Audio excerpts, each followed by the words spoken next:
오늘 경건의 시간은 에스겔 31장부터 36장까지의 말씀입니다. 계속해서 하나님께서는 에스겔의 말씀을 통해서 우리에게 말씀하고 계십니다. 오늘 우리가 살펴보는 에스겔 31장부터 36장까지의 말씀은 크게 두 부분으로 나누어져 있습니다. 먼저 31장과 32장은 이방 민족에 대한 이야기, 특히나 애굽에 대한 심판의 메시지가 등장하고 있습니다. 곧 이어 등장하고 있는 33장부터 36장까지의 말씀은 이스라엘 민족을 향한 하나님의 말씀이 나타나고 있습니다. 그렇다면 오늘 본문 속에서 먼저 하나님은 어떤 분이신가에 대해서 우리가 살펴보게 된다면, 하나님께서는 오늘 본문 31장 10절부터 14절의 말씀을 통해 모든 역사를 주관하시는 분이다 라는 사실을 우리에게 말씀하고 계십니다. 우리 31장 10절부터 14절까지의 말씀, 우리 다 함께 한 목소리를 읽도록 하겠습니다. 시작. 그러므로 주 여호와께서 이같이 말씀하셨느니라. 그의 키가 크고 꼭대기가 구름에 닿아서 높이 솟아났으므로 마음이 교만하였은즉 내가 여러 나라의 능한 자의 손에 넘겨줄지라. 그가 임의로 대우할 것은 내가 그의 악으로 말미암아 쫓아내었음이니라. 여러 나라의 포악한 다른 민족이 그를 찍어버렸으므로 그 가는 가지가 산과 모든 골짜기에 떨어졌고 그 굵은 가지가 그 땅 모든 물가에 꺾어졌으며 세상 모든 백성이 그를 버리고 그 그늘 아래에 떠나매 공중의 모든 새가 그 넘어진 나무에 거주하며 들의 모든 짐승이 그 가지에 있으리니 이는 물가에 있는 모든 나무는 키가 크다고 교만하지 못하게 하며 그 꼭대기가 구름에 닿지 못하게 하며 또 물을 마시는 모든 나무가 스스로 높아 서지 못하게 함이니 그들이 다 죽음에 넘겨주어 사람들 가운데서 구덩이로 내려가는 자와 함께 지하로 내려가게 하였음이라. 아멘. 오늘 우리가 읽은 31장은 애굽에 대한 심판의 메시지가 등장하고 있습니다. 하나님께서는 에스겔 29장부터 32장까지 총 4장에 걸쳐서 애굽에 대한 심판의 말씀을 전하십니다. 이는 다른 이방 민족을 향한 심판의 메시지가 몇 구절인 것에 비해서 애굽이 에스겔서 안에서 가장 많은 비중을 차지하고 있음을 우리에게 말해주고 있습니다. 당시 이스라엘 민족은 애굽이라는 강대국이 망할 것이라는 상상을 하지 못했습니다. 왜냐하면 과거 애굽은 한때 일개 부족에 지나지 않았지만 어느새 그 순간순간을 거듭하면서 강대국으로 성장했고 또 한때는 세계 중심의 국가로 활동했던 때도 있었기 때문입니다. 그렇게 이스라엘에게 애굽은 절대 망하지 않은 나라라고 생각되었습니다.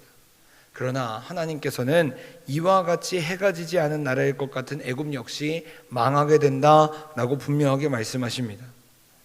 그런데 하나님께서는 다른 민족이 몇 구절에 걸쳐서 이야기가 끝나는 것에 비해서 애굽은 총 4장에 걸쳐서 말씀하시는데, 이는 애굽에 대한 하나님의 마음이 특별하다는 것을 우리에게 보여주는 것입니다. 실제로 애굽은 이스라엘 민족이 형성될 수 있도록 약 430년간 그들을 길러낸 모판과도 같은 나라였고, 이스라엘을 이끌 지도자였던 모세라는 사람이 태어난 곳이었습니다.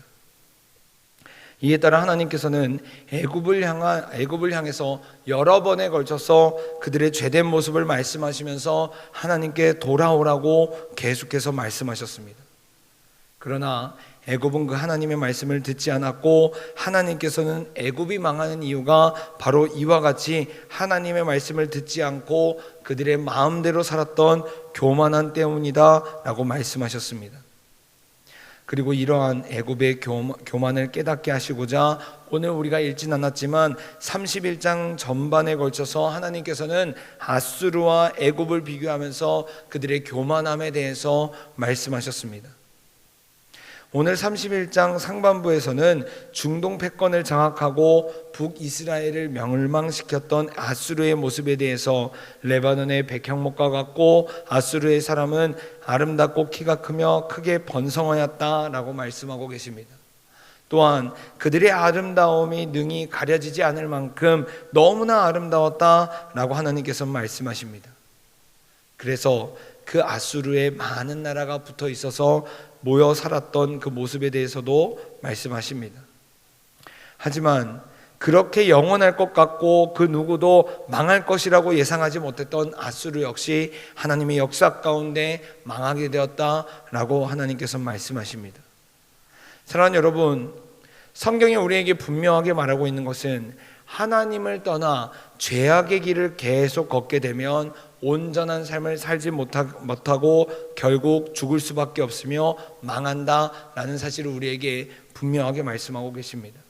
우리 에스겔 33장 7절부터 9절까지의 말씀을 우리 다 함께 읽도록 하겠습니다. 33장 7절부터 9절입니다. 시작. 인자야, 내가 너를 이스라엘 족속의 파수꾼으로 삼음이 이와 같으니라. 그런즉 너는 내 입의 말을 듣고 나를 대신하여 그들에게 경고할지어다.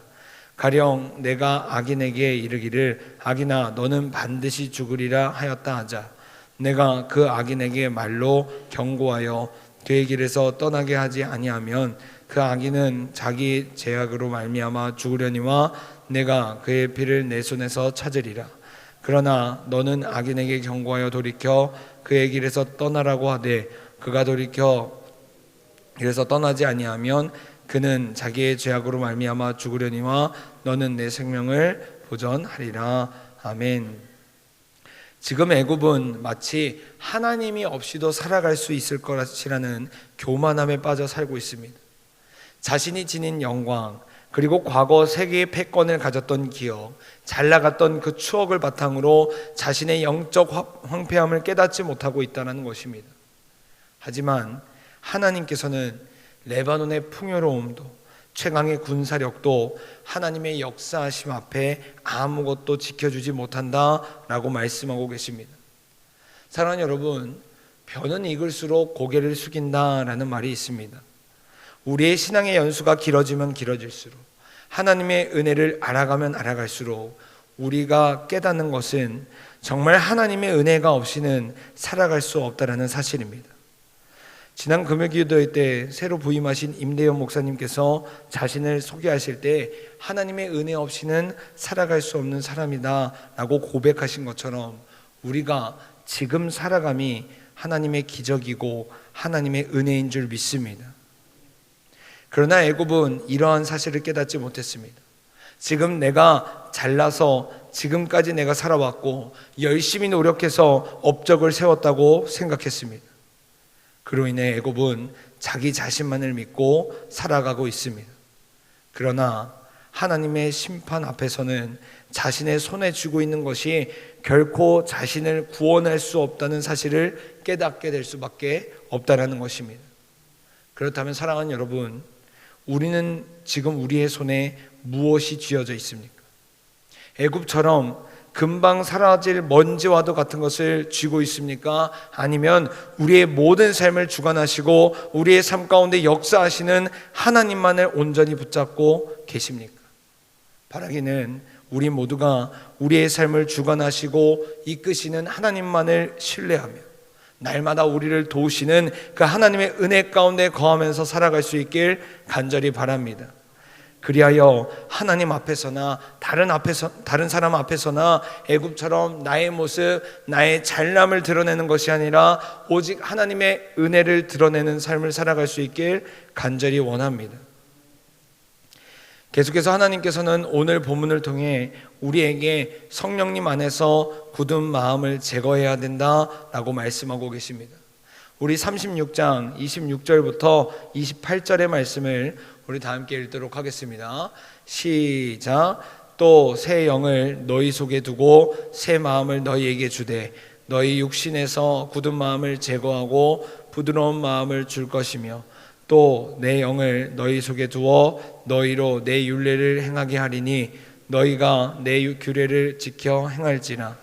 내가 너희 조상들에게 준 땅에서 너희가 거주하면서 내 백성이 되고 나는 너희 하나님이 되리라.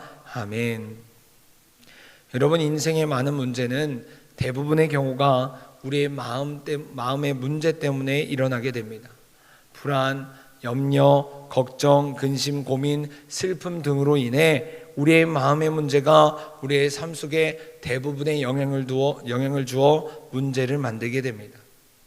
이를 달리 말하면 우리의 마음을 잘 지킨다면 우리 안에 찾아오는 대부분의 문제를 해결할 수 있다는 것입니다. 그런데 오늘 성경을 보니까 하나님께서 우리에게 새 마음을 주신다라고 말씀하고 계십니다. 그리고 우리에게 하나님의 마음을 주시고 우리가 날마다 하나님께로 나아갈 수 있게 만드시는 분이 바로 성령 하나님이다 라고 말씀하고 계십니다. 에스겔 36장은 이스라엘 민족을 향한 하나님의 말씀입니다. 그렇게 하나님께서 이스라엘과 그리고 오늘을 살아가는 우리에게 말씀하시는 것은 바로 하나님 안에서 온전한 회복을 누리는 것인데, 이는 하나님의 전인 우리가 성령님을 모시어 성령 안에서 새 마음을 간직하면서 살아갈 때 가능하다라고 우리에게 분명하게 말씀하고 계십니다. 그렇다면 여러분, 우리는 왜 성령님을 의지하면서 날마다 주님이 주시는 부드러운 마음을 간직하는 것이 중요할까요? 그것은 바로 그래야지만 오늘 우리가 읽은 27절의 말씀처럼 주님께서 원하시는 길을 걸어갈 수 있고 주님이 찾으시는 사람으로서 우리가 주님 안에서 거할 수 있기 때문입니다. 우리 에스겔 34장 11절부터 15절까지의 말씀을 우리 다 함께 읽도록 하겠습니다. 11절부터 15절입니다. 시작. 주 여호와께서 이같이 말씀하셨느니라. 나 곧 내가 내 양을 찾고 찾되 목자가 양 가운데에 있는 날에 양이 흩어졌으면 그 때를 찾는 것 같이 내가 내 양을 찾아서 흐리고 캄캄한 날에 그 흩어진 모든 곳에서 그것들을 건져낼지라. 내가 그것들을 만민 가운데서 끌어내며 여러 백성 가운데서 모아 그 본토로 데리고 가서 이스라엘 산 위에와 시냇가에와 그 땅 모든 거주지에서 먹이되 좋은 꼴을 먹이고 그 우리를 이스라엘 높은 산에 두리니 그것들이 그곳에 있는 좋은 우리에 누워 있으며 이스라엘 산에서 살진 꼴을 먹으리라. 내가 친히 내 양의 목자가 되어 그것들을 누워 있게 할지라. 주 여호와의 말씀이니라. 아멘. 사랑하는 여러분, 우리 하나님은 날마다 자신의 양을 찾으십니다. 그리고 목자이신 주님은 자신의 양을 먹게 하고 쉬게 하십니다. 따라서 하나님을 우리의 주인으로 고백하는 하나님의 자녀인 우리는 날마다 우리의 목자이신 주님을 따라야 하는데, 이를 도와주시는 분이 바로 성령 하나님이십니다. 그렇게 우리는 그 목자의 음성을 듣기 위해 성령님을 의지하면서 우리 안에 있는 굳은 마음을 제거하고 부드러운 마음, 새 마음을 간직해야 한다는 것입니다. 하나님의 마음을 경험하지 못하도록 우리를 가로막는 그 장애물과 굳은 땅을 갈아 엎어야 한다는 것입니다. 그리고 이와 같이 우리가 우리를 도우시는 성령님을 의지해 날마다 부드러운 마음을 간직할 때 우리는 주님 안에서 날마다 생명을 누릴 수 있게 된다는 것입니다. 왜냐하면 예수님께서 우리에게 말씀하신 것처럼 우리 주님은 우리에게 더욱 풍성한 생명을 날마다 주시는 분이기 때문입니다. 우리 요한복음 10장 10절의 말씀을 우리 다 함께 읽도록 하겠습니다. 요한복음 10장 10절입니다. 시작. 도둑이 오는 것은 도둑질하고 죽이고 멸망시키려는 것뿐이요 내가 온 것은 양으로 생명을 얻게 하고 더 풍성히 얻게 하려 하는 것이라. 아멘. 그래서 우리가 이러한 사실을 믿고 경험할 때 우리는 에스겔 36장 28절의 말씀처럼 하나님은 우리의 하나님이 되시고 우리는 그분을 따르는 백성으로서 이 땅 가운데 온전히 살아갈 수 있게 된다는 것입니다. 그러므로 바라기는 우리 모두가 날마다 우리의 목자이신 그 하나님의 음성을 듣기 위해서 성령 하나님의 도우심을 구하며 굳은 마음을 제거하고 부드러운 마음을 간직하며 살아갈 수 있길 간절히 소망합니다. 그리하여 나에게 날마다 풍성한 은혜와 생명을 주시고 때에 따라 도우시는 그 하나님의 인도하심을 경험하면서 우리의 삶의 발걸음을 한 걸음 한 걸음 나아갈 수 있길 간절히 소망합니다. 오늘 하루 우리 주님께서 우리를 각자의 자리로 보내실 때 우리의 삶의 터전 가운데 이러한 먼저 가신 하나님의 은혜, 인도하시는 하나님의 은혜를 우리 모두가 경험하는 오늘 하루가 될 수 있길 간절히 소망합니다. 다 함께 기도하겠습니다.